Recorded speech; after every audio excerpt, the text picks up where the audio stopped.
عايز اقول كلمة للشباب اللي مفكرة ان الغربة سهلة.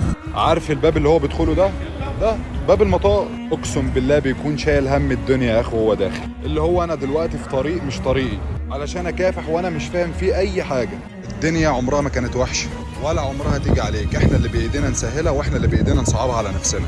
فانا عايز اقول لك وانت هنا في بلدك ما تبصش للي قاعد بره، عشان اللي بره ده هو كافح وضيع من عمره سنين عشان يوصل اللي هو فيه دلوقتي.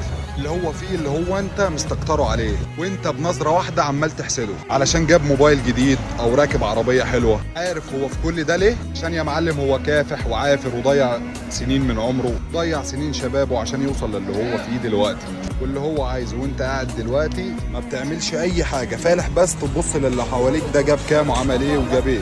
كل اللي عليك انت عامل زي خالة اللدادة، ده شوف يا اسطى عامل ايه، ده راح الكويت جاب ايه، ده دي في السعوديه راكب عربيه نظيفه، ده في الامارات جايب معرفش ايه. اقسم بالله كل